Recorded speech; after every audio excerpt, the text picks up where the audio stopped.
maybe I'm going to have to show up and really prove myself. I'm going to have to achieve something with my life instead. Oh God, then I've really got some work to do. So I think that can get in the way for people sometimes. I think we're very good generally at believing our own BS. You know, we buy into our stories, and then it becomes part of our identity.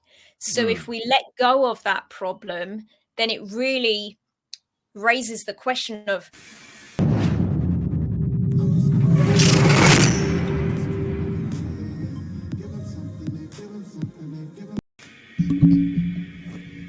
Welcome to another episode coming at you from ChooseYourRelationships.com, author of Love Can't Wait, which can be found on Amazon.com.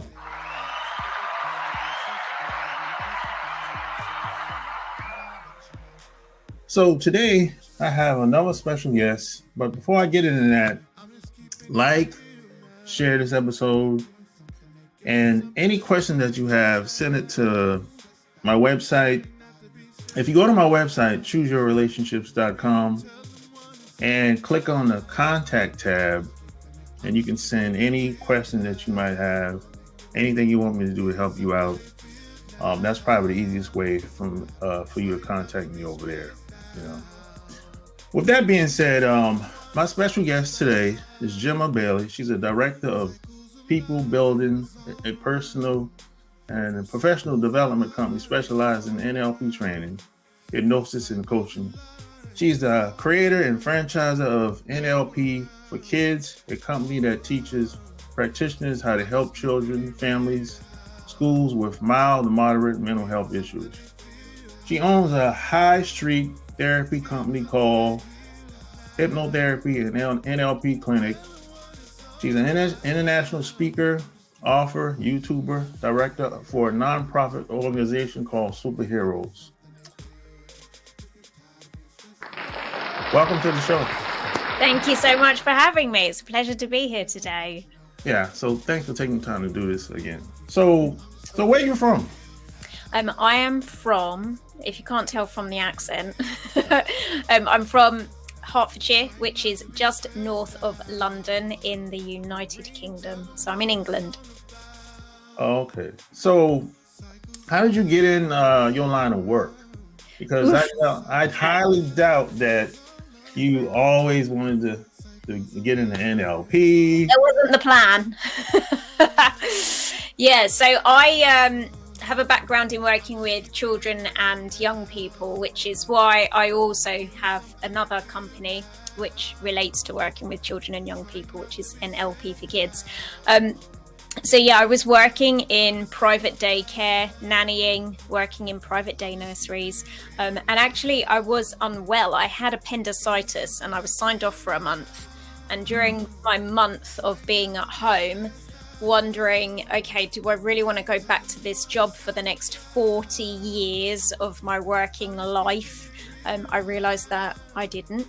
But I had a very specific qualification, and it made it very difficult to, do work elsewhere where I would be paid any significant amount of money. So I made a decision that I was going to train in something else. I was going to, take some kind of other education. But by then, I was an adult, so making a decision to go back to college or university and do a whole big career change probably wasn't financially going to stack up for me to take that time out and make that work. So I trained in NLP and hypnotherapy because I could do the training in an accelerated learning format, meaning I could complete the qualifications quite quickly. And it was still appealing to that part of my personality, which really wants to help other people and understand the way that they think and what they do. which strangely in a lot of ways ties in with what I was doing with children, because children have some weird behaviors or they don't develop the way that they're supposed to. And I was always interested in that side of how children grow and develop and why they do the strange things that they do or have these strange behaviors. So in a sense, I was using quite a lot of the same skills, but applying it to adults, kind of looking at why did these adults not develop well and why do they do the strange things that they do and where did all their weird habits come from. So yeah, that's kind of how I got set up on the path with neuro-linguistic programming. So it's a little bit like a cognitive behavior therapy. It's used a lot in communication and also for helping us to sort of understand the habits and patterns of behavior that people have, as well as from a therapeutic angle, maybe helping them to change things like habits or phobias or even lifelong traumas that they've experienced. Hypnotherapy people tend to be a bit more familiar with. So it's a state of relaxation, perhaps a little deeper than something like meditating, which, people typically know what that means these days.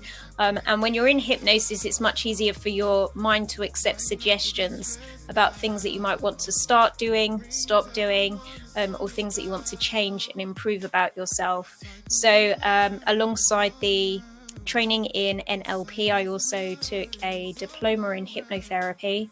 And yeah, after that, it was a period of transition as I moved from my old career into setting up my businesses and starting a brand new one using the skills that I now have. So how did you know how did you have the confidence that, hey, I can do this. I can learn NLP. I can become a hypnotherapist. How did you have the confidence to do it? Because it's one thing to have all the training and everything, but how did you know you could do it? Well, I'll let you into a bit of a secret. So when I did all my nursery nursing stuff, so the working with children qualification way back, I had an idea then that I would want to progress quite quickly in that career. And I did, and that gave me some confidence. But there was a point before I switched and moved into NLP. There was a point where I decided that I was going to have my own private day nursery. Even though I had no experience in running or managing a private day nursery, I just thought that would be a really cool thing to do. So being quite proactive, I wrote to loads of schools in the county where I live to say, you should give me some land that your school is on. You should make a building and you should let me have the building and you should let me run a nursery in there. And you should also let me promote this to all of the parents who already have children attending the school. Now, in hindsight, looking back and seeing all of these demands that I'd sent out to these head teachers, so these are professional people. I was young and I was naive and I was very cheeky, because if someone sent me a letter like that right now, I'd think, who the hell are you? But anyway, I sent out probably like 80 of these letters to schools in the county. And one of them responded to me and said, we want you to come in for a meeting. Well, at that point, I went from being this kind of arrogant, confident, I can do this, to, oh my God, they're actually asking me to do this. And I went for the meeting and they were actually really, they were really up for it. They were seriously considering accepting me on my proposition. And it was me that didn't follow up with them because I scared myself with the prospect of this success. So it was it took me a few years to come down from that experience before I decided to give things a go in another way using the NLP and hypnotherapy. And I guess the thing was that I felt like I had some good life experience that I could bring to a profession like that. I had a lot of faith in the techniques themselves that I was using. So that definitely helped. I think I was so fed up with my old career. You know, I definitely had some motivation to push me out of that. And there was probably also a sense of, you know, I was young, I was single, I didn't have kids, I'd moved back to living in my mum's place. So if I was gonna do it, you know, I kind of had the perfect cushion behind me so that if I screwed up, there wasn't going to be a disaster for anybody else. You know, I would just look like an idiot. But I think that, you know, knowing that it was all on me and I wasn't really going to be affecting anybody else's life too negatively if I did this, that probably helped too. And it was, I would say in the beginning, maybe the goals were small, and as I achieved them, the goals got bigger. So in the beginning, I had no idea, and I don't know what I would have even said if if current me could go back to the past and say, this is where you're going to land with all of this. I think it would have blown my mind. You know, back then I was thinking, well, you know, I'll see a few clients each day and I'll help a few people and I'll make enough money to get by. That was probably my starting block with it. So I wasn't really dreaming very big in the beginning. And that definitely made it feel more doable, you know, made it feel more achievable.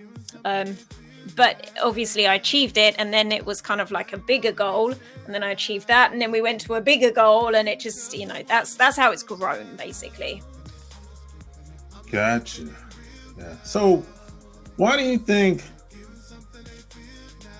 NLP and hypnotherapy is not mainstream? It's not like the first thing people think about if they have any type of mental blocks or mental health.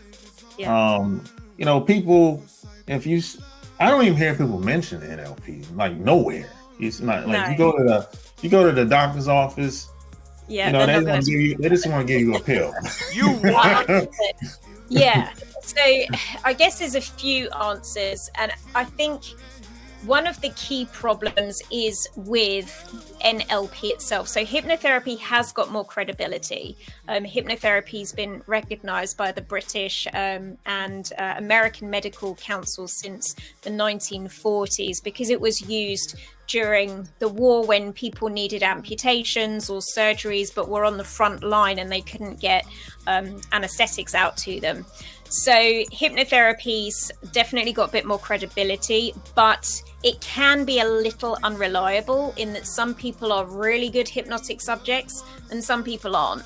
So when you go to a doctor, they can more reliably say this tablet's going to help because there has been more evidence of that tablet being useful for more people.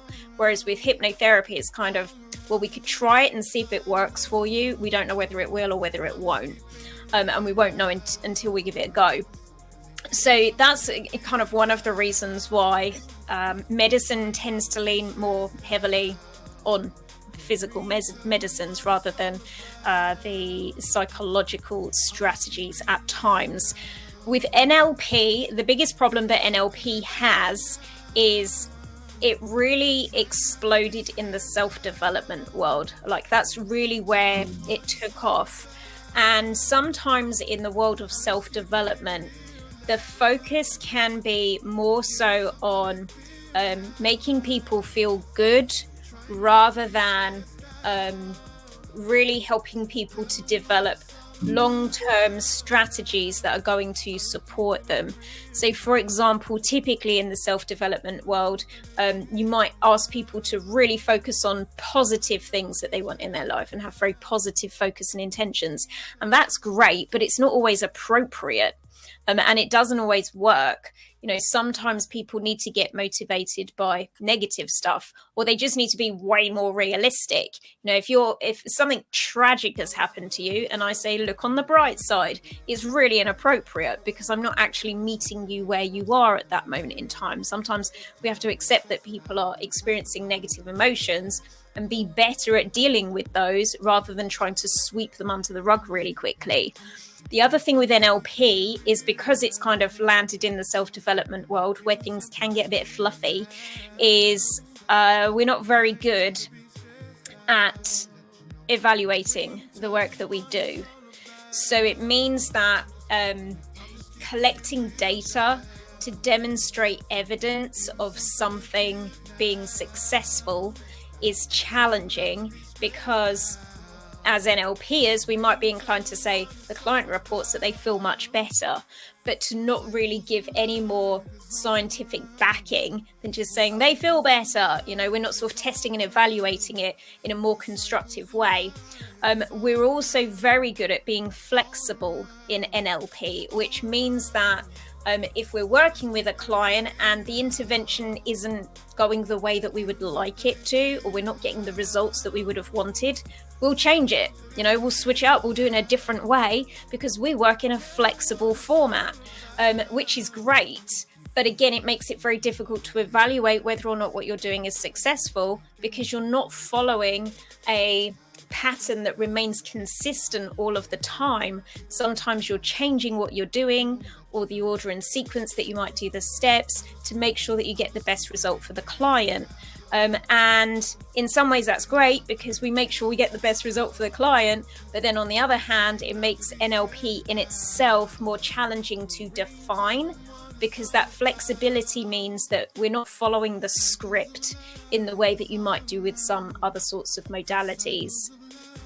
So do you think if NLP wasn't, I guess, associated within the self-development world, it would have more credibility? Yeah. In a word, yeah, probably. Yeah. And there are elements of NLP that are taken more seriously, but then it tends not to be called NLP anymore. You know, it's more likely to be aligned with something else. And so I might sort of go to a training or see someone doing an intervention. They'll be like, oh, so this is a neural infusion coded something or other. And I'll sit there and watch and I go, hang on a minute, that's an anchoring process. I know what that is. We're just not calling it NLP anymore. So that definitely happens. And I think that that's in some ways a good thing, because it means that outside of the NLP industry, there are people that do see value with what's within it. And there is also a fair degree of, and, you know, perhaps not unfairly, academic snobbery, where it comes to, you know, NLP's not necessarily got a great rep for evaluating the work that it does and the results that it achieves. And so sort of scientifically speaking, it's difficult to lend any credibility to NLP. That being said, in the work that I do, so one of the things that I've really been working very hard at over the last few years in my companies is to set the way in which we use NLP apart from the way that general NLP works. So we do use things such as questionnaires and evaluations that are scientifically valid, and we do conduct research projects, and we do provide ongoing support and mentoring and retraining for the practitioners that work under our umbrella, and that's definitely helped to tighten things up for our organization, at least, in being able to say the way in which we use NLP works and we can prove it. Yeah, that's great, because I met a guy years ago. He's an older guy now. And he said the thing that he disliked about personal development is no one measuring anything. No one has any proof of what they did with this client. Yeah. They don't really know if what they did worked. Now they know something worked. This person has gotten better, but there's no one particular area of interest where they can point to that, hey, that the reason why he got better is because of this. He said that's the thing that he disliked, you know. And because plus a lot of times a lot of people he would work with, even though he would give them all the tools, all the strategies, and they still wouldn't do nothing. Yeah. So why do you think some people, you can give them, you can show them the way, you can show them A to Z. Hey, this is what it's going to look like when you get to this point, and this is what it's going to look like when you get your end result. And some people still won't push forward. Why do you think that is? I mean, if we were speaking more generically, it's a motivation issue. I think what can happen sometimes is people become quite attached to their problem because it perhaps gives them a certain degree of attention, maybe gives them a certain amount of almost like connection with people. You know, it gives them, people like complaining about their life. Yeah. So it's like, well, if I haven't got that, maybe I'm going to have to show up and really prove myself. I'm going to have to achieve something with my life instead. Oh God, then I've really got some work to do. So I think that can get in the way for people sometimes.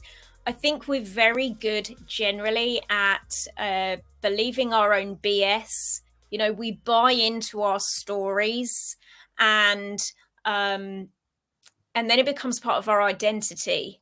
So if we let go of that problem, then it really raises the question of, who am I now? And that's scary. You know, that can be a scary thing to face up to, because you might have to reinvent yourself. You might have to step up. You might have to learn something new. And so that can be really quite daunting for some people. You know, it's like there is comfort in what you know and what's familiar to you. And even if what's beyond that could be way better, could be a beautiful life that's out there for you, if you don't know with absolute certainty, the certainty and the comfort comes with sticking with what you know, even if sticking with what you know makes you miserable. Yeah. So I think that happens quite a lot of the time. I have seen cases as well where I would definitely define it as something called learned helplessness, which is really a very stuck state and a stuck frame of mind where someone has convinced themselves so effectively that they can't do something. Even just the idea of attempting it, they will freak themselves out. And so again, it's another reason to not move, not change, not improve, not do something different. Yeah, it's kind of like, you know, I work with men and women, and you know, they'll make statements like, "Hey, I'm a good woman," or "I'm a good man," but I'm like, okay, well, how do you know? Yeah, how do you quantify that? Yeah, I said, well, I just think that. I like, anybody ever said it? Have you been proposed to? Have you been married? Or, I mean, like, no, but I just feel that way. So I said, well, it doesn't work like that. It's kind of like the same idea, you know? Yeah, definitely. Yeah, I think the proof is in the pudding, right? I don't know if that saying translates, but you know, basically, we don't know that that's true unless you've got some evidence for it. So where's your evidence? Yeah.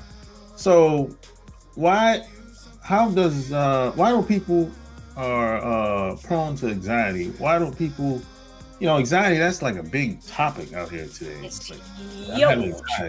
I have like, it's like a big talking point. It's everywhere. Mainstream. It's online. I mean, what is anxiety all about, really? So there's a few reasons why people might struggle with anxiety, and a lot of them overlap. So there is definitely something likely for some people to have a genetic component to it. So if you've got an anxious mum, you may be anxious because there is something in the genetics that say that part of your brain is going to be super sensitive and freak out more easily under certain conditions. And that may also be exacerbated. It might seem even worse because you've spent a long time with your mum. So you've seen her behaviors as a child. You unconsciously modeled those behaviors. You picked them up unconsciously. You started to replicate those within yourself. So that's also something else that happens. We get influenced socially by others. We might be in an environment that is particularly anxiety causing. So, if you live in a place that doesn't make you feel secure, or you feel threatened in some way, then you're going to have those physiological anxious reactions. If you do that enough over a long enough period of time, or the traumas that you experience are severe enough, then that kind of stuff gets a little bit hardwired. And so then it can become more habitual. So you're more likely to react in an anxious kind of way. And perhaps even later on, even towards things that really shouldn't have caused you to become anxious whatsoever. So you become sort of hypersensitive to it. And then it can be a bit life-limiting as well. So there's lots of different reasons why someone might struggle with anxiety.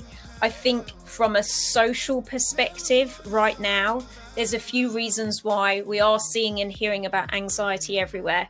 So for one thing, over the last few decades, life has sped up for all of us. We are doing more in what feels like less available time. Our support structures have changed. People live further away from their family. We are completely woven into a world of technology where everything's happening very, very quickly. We don't get the downtime that we used to get. We're working harder, longer hours, not eating as healthily, not getting as much sleep. So all of those things are very anxiety inducing. However, we've also had a global pandemic, in case anybody didn't know about it. And so we've definitely still got some residual stuff left over from that. Some of that has caused anxiety in people because they had maybe close to 2 years working from home, and so they just lost out socially, and now they're out of the swing of how to get back into being sociable again. For some people, they loved working from home for 2 years, and now they've gone back to the office. Now they're freaking out because they've got to be amongst people again, and they just don't really know how to do that anymore. And some people, put on loads of weight. Some people started drinking more. All of those sorts of things also have an impact on your mental health. So there's good, solid reasons why we have seen this spike in anxiety. I don't think we're at the peak yet. We're just still climbing that mountain right now. We've nowhere near reached the top just yet. So there is a lot of anxiety around. There is definitely going to be more to come because we haven't yet got a handle on how to manage it, how to start reducing it, resolving it, which either means that we change the way we live, or it means that we wait until we're evolved enough as a species that we've learned how to cope with it. That might be several decades away before we reach that particular point in time. So anxiety is a big one. There are reasons why it's there, and a lot of those reasons overlap with each other as well. So that's why it's difficult for any one person to kind of pin it down and say, it's this is the cause of my anxiety, because it's probably quite a mismatch of all of the things that I've just mentioned there. Yeah, I always say, man, the pandemic was the worst thing I've ever seen since I've been living. Yeah, the people that I know still haven't recovered from that, just socially speaking. Mm-hmm. And it took me about 6 months to actually get used to being around people again. And I still know people that they're kind of timid. It's like, hey, I don't want to go any place where it's too many people, and even if they come out to see me, they trust me, but they're thinking like, hey, how many people in there? I still know people that they still haven't got past that yet. And it's been over 2 years. I know, right? I think there will be people of our generation who never, sadly, snap out of that.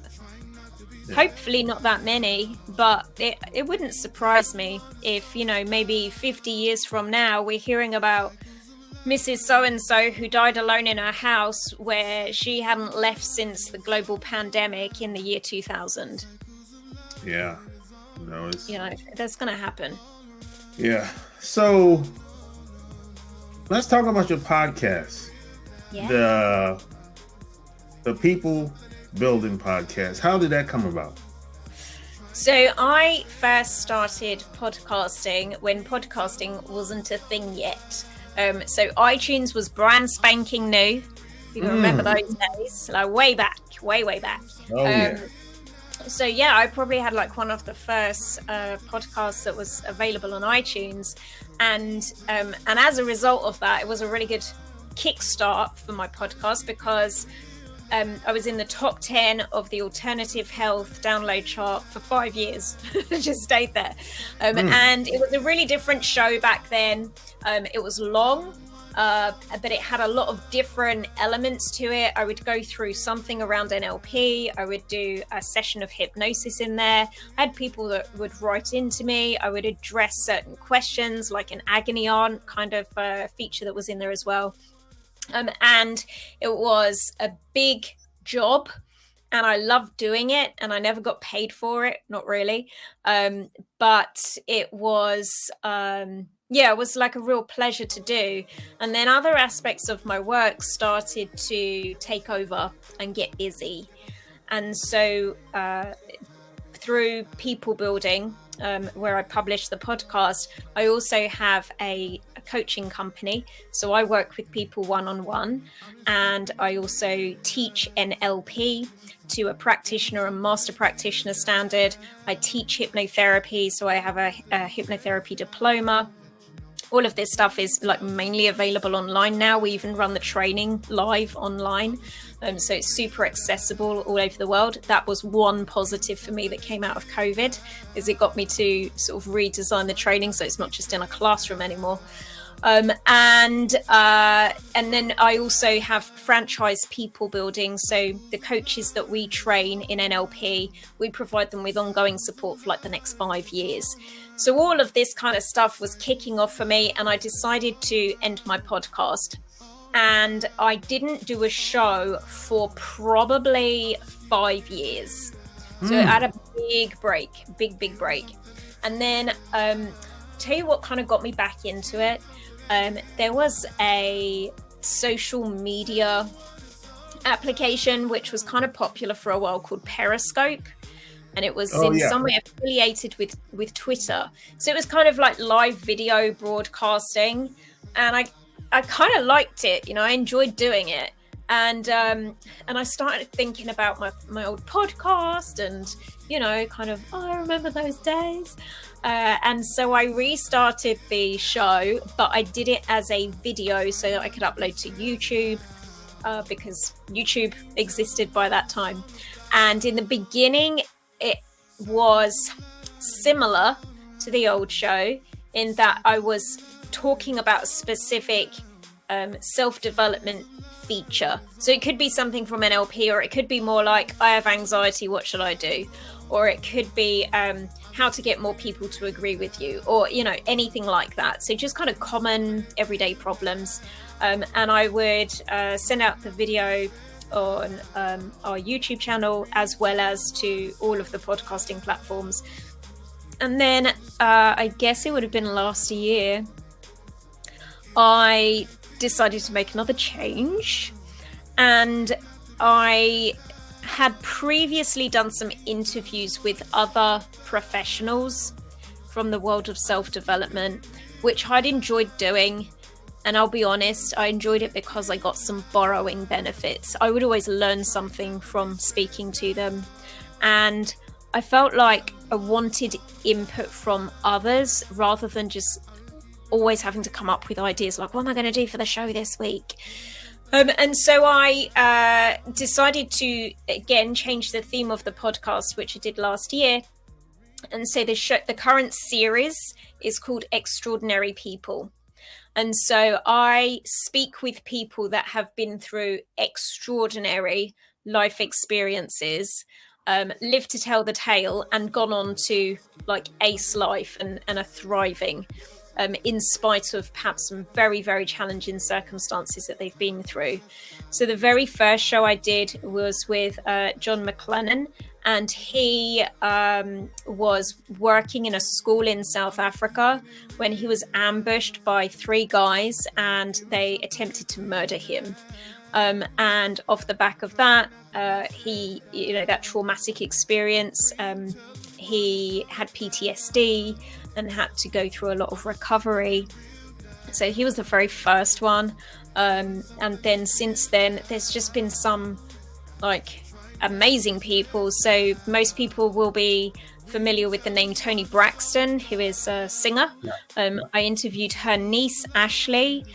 So Ashley experienced childhood abuse, both physical and sexual childhood abuse. So we spoke about that on the show together. I have interviewed a lady called Sarah Im, who was a survivor of the Cambodian killing fields back in the 1970s, and didn't just escape the killing fields, but escaped the entire country, and landed in America. She was fascinating. Yesterday, I was speaking to Michael Hurst, so that's a show yet to be released, and he is a former police sergeant who was involved in the arrest of 2 of America's most wanted before he was injured at work and told that he would never walk again. He has since walked again. He has a wheelchair in his garage collecting dust. And it's, for all of these people, what I'm doing in the show now is really highlighting the brilliant qualities that they have as people, not just from a motivational perspective, but how they have taken on the fight to be able to move their lives forward. And we were talking earlier about learned helplessness and how there are these people that get stuck in their comfort zones because it feels like a safer way to live. The people that I'm speaking to on the Extraordinary People series are the absolute opposite to that. They're the people that think, I'm going to need to fight for my life, and so I will. Like, bring it on. And so, I've learned so much from talking to them, and they're like flabbergasting, amazing people. Yeah, you have some great guests. I've been following your podcast. Thank you so much. 2 months ago. Yeah. So you're doing great work out here. We need. Thanks very much. We need more people like you out here. It's not. No, just me. Don't need any others, just me. I'll do. It's not enough. Not enough of you out here. No, there's plenty of me. Trust me. Or maybe they are. Maybe I just haven't heard of them. I don't know. So if people wanted to follow you and work with you, where would they go to? Best place to find me is peoplebuilding.co.uk. So if you go over to peoplebuilding.co.uk, first thing you will see on the homepage is podcast episodes that you can click through to watch on YouTube so you can see the videos. Alternatively, we've got a podcast page where it has a list of every single different podcasting platform in the world where we are listed. So, pick the one that you most like to use for listening to podcasts, and you'll be able to hook up with the show there.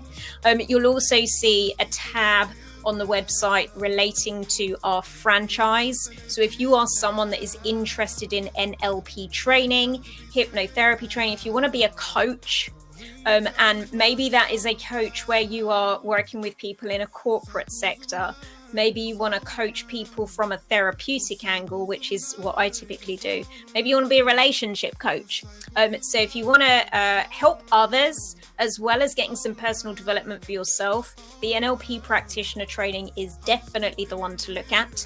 And if you want to really get serious and start a business with that, with the ongoing support that we have from our team here in the UK, then head on over to the franchise tab and you can find out about all of the ways in which we help ensure that you've not only got all of the skills that you need, but you've actually got a steady stream of clients coming in for you to work with and to monetize the qualifications that you paid for. So do have a look at those. There's a blog page, so if you're a reader, then you can work your way through the various different articles and reading materials that we've got there too. So there you have it. Like, share this episode. Tell me what you think below. All links will be found in the show notes. Until next time, we out. Peace. If you like this video, share this video. And if you want to support my channel, click the thanks tab and leave me a donation. 2, 5, 10, 50. Just click whatever tab you want to donate and leave me a note and let me know how the video helped you. And you click the buy and send tab. Appreciate it.